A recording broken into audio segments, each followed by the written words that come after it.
আসসালামু আলাইকুম বন্ধুরা, কেমন আছেন আপনারা? আপনারা তো আমি ভালো আছি। তো বন্ধুরা, আজকে আমি কিছু রান্না বান্না আপনাদের সাথে শেয়ার করব।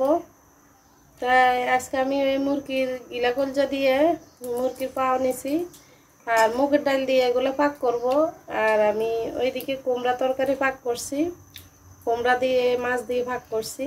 আমাদের মা এইভাবে কুমড়া গোল গোল টুকরা করে এরপরে পিস করে আমাদেরকে রান্না করে খাওয়াইতো, তাই আমি ওইভাবে আজকে কুমড়া পাক করছি। আর এদিকে এখন আমি মুগ ডালটা বসাবো, সাথে থাকেন বন্ধুরা।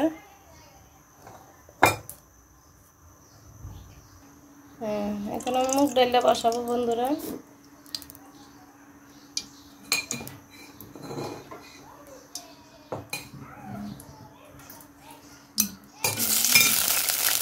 ডালটা দিয়ে দিব।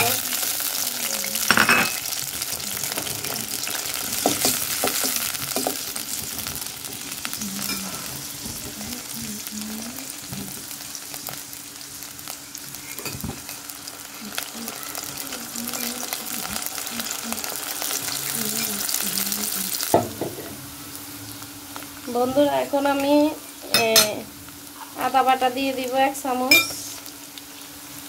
রসুন বাটা অল্প করে দিব 1/2 চামচ, আর লবণ। আগে থেকে আমি মাংসগুলা গিলা কলজাগুলো আলাদাভাবে মশলা দিয়ে আমি সিদ্ধ করে রাখছি, রান্না করে রাখছি। মশলা 1 চামচ, হলুদ 1 চামচ, ধনিয়া গুঁড়া 1 চামচ, মরিচের গুঁড়া 1 চামচ আগে থেকে আমি দিয়ে রাখছি। মশলা এলে কম দিলাম।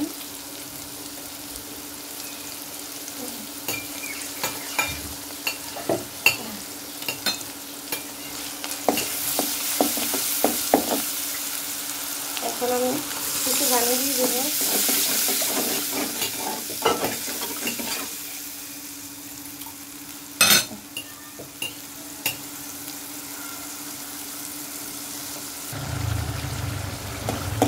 এখন আমি এই মাংসগুলো আগের থেকে আমি মুরগা পাগুলো এগুলো আগের থেকে আমি অনেক মশলা দিয়ে রাখছি বন্ধুরা, দেখো।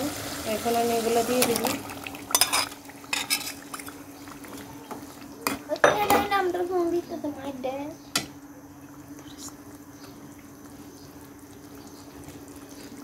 এখন আমি মুগ ডালগুলো ধুয়ে রাখছি, মুগ ডালগুলো দিয়ে রাখবো, দিয়ে দিব।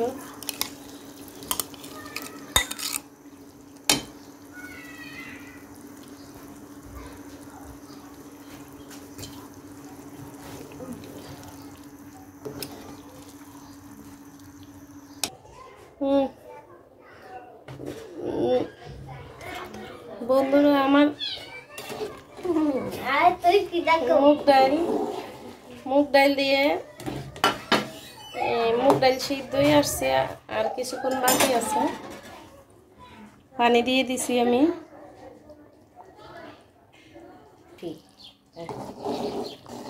এখন আমার মুগ ডাল রান্না হয়ে গেছে বন্ধুরা, রান্না শেষ।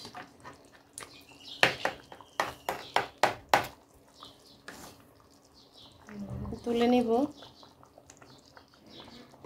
বন্ধুরা। আমার এই মুগের ডালের রেসিপি হয়ে গেছে। মুগের ডাল দিয়ে বাসায় মুরগির পাও গিলা কলজা থাকলে আপনারা এইভাবে মুগ ডাল দিয়ে রান্না করতে পারেন। অনেক মজাদার রান্না, বাচ্চারাও খাবে। আমি পাক করছি আজকে আমার এই মুগ ডাল রেসিপি হয়ে গেছে বন্ধুরা। তাহলে আজকে বন্ধুরা আমি যে